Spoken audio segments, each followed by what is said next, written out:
Hello, and welcome back to A Small Game Sunday. And no, you're writing the script at 6 o'clock on a Sunday morning, not me.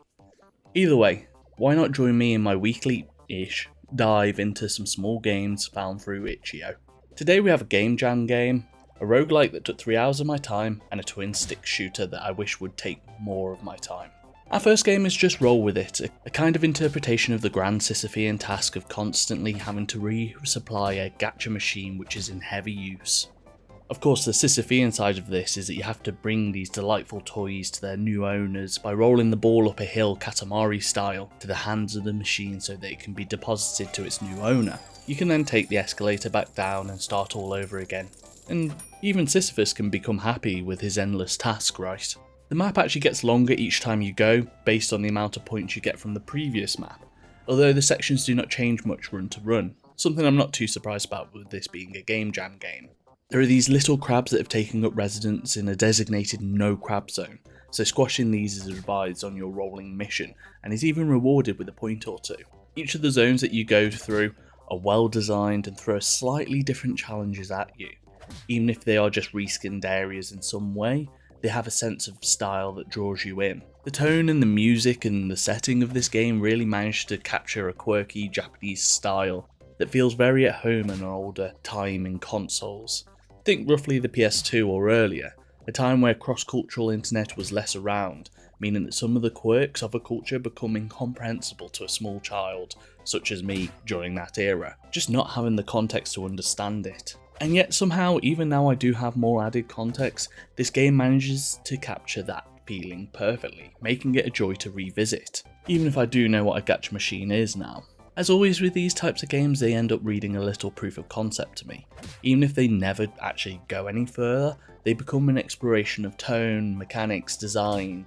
It's not hard to start to see how these games could spill out into more full experiences, and this is certainly one of those. More actual mechanics in the level rather than just rolling over cliffs and hills.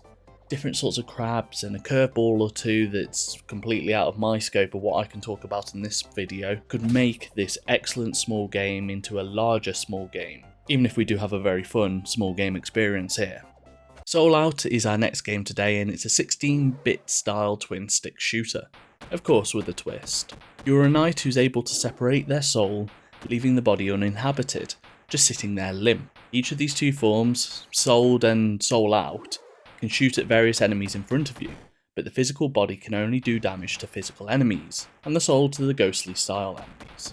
Both types of these enemies can then do damage to both the soul and the non-soul, which is especially important because when you are controlling the soul, well, that body that you've just left over in the other corner of the room, well, it becomes a target.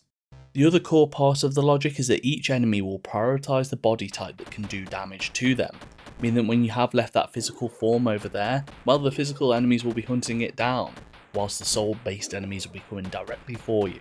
These systems provide a logic for how you should play the game that creates a space for more tactics than you might think. For instance, when the soul is projected, you can press a button to be reabsorbed back into the body right away, and you can use this as a dodge, meaning there is some level of finesse beyond just which enemies you want to kill in which order. That being said, taking out anyone that can shoot a bullet is always important because they're just creating more clutter on the screen, more things that you need to be dodging. You just want to make sure you haven't got 1,000 projectiles coming your way.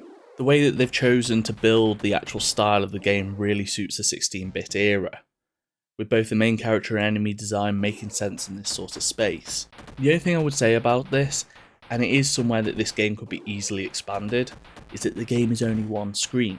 It would be good to see how the setting itself could be explored more, maybe in a way that can change how the combat takes place as well. You know, certain objects in the room or pitfalls and things like that. And this game I've dedicated all this time to, well, it's completable in about 10 minutes or so. And it was such a joy to experience something that managed to be simple and understandable, but with dense and flexible systems. I even played through it a second ago, because I was having a good time with it and I wanted to see more of it. If you have any affinity for this style of game, I would certainly recommend giving Soul Out a go. Dark Matter Dimensions really took me by surprise. I hit play and was taken to a battle screen with some artistically created pixel art enemies. I guess I'd just click them to start the fight. I have 4 swords and 4 shields. Do I get to pick one? No, the game draws randomly from the pool to see what we're going to do. Obviously an issue if the enemy's attacking me and I don't get my shield up. So I can't choose to always defend or even attack when I want to.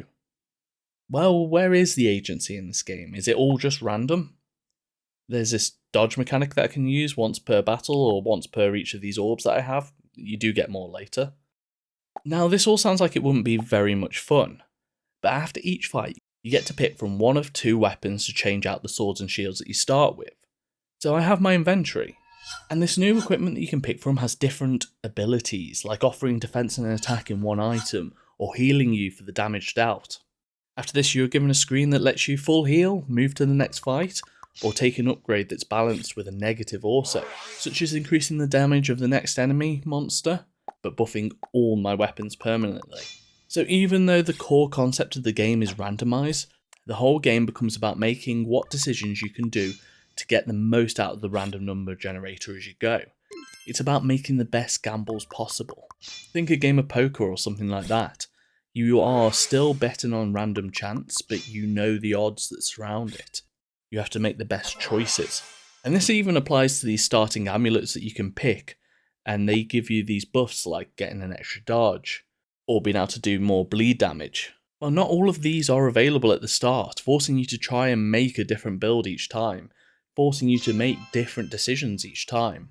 Maybe I take the amulet that helps me stack the bleed damage, and try and really push for those weapons that will benefit from this choice.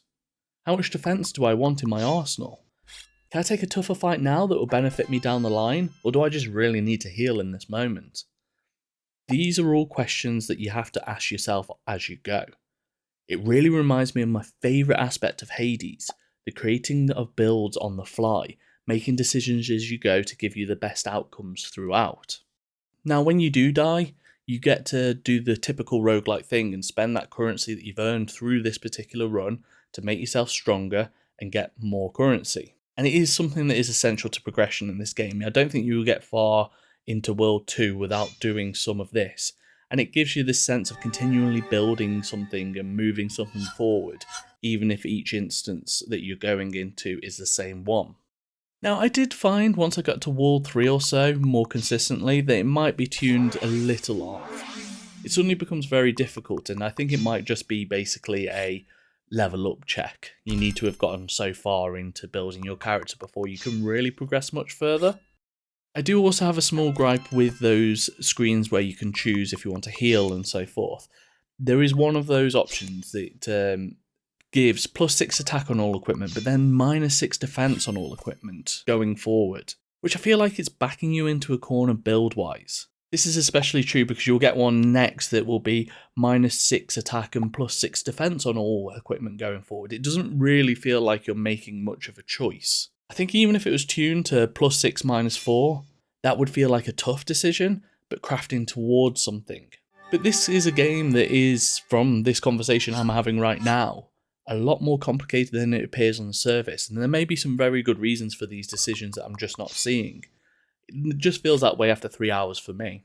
And as I say, it took 3 hours of my time, which for a small game on Itch.io is fantastic. I was glued to my seat, and it was really the call of food that got me away from it. So I would highly recommend it to anyone that enjoys the build aspects of roguelikes. Thank you for watching today's Small Game Sunday. Join me next week, hopefully, for some more small games. My name's been Billy. Peace.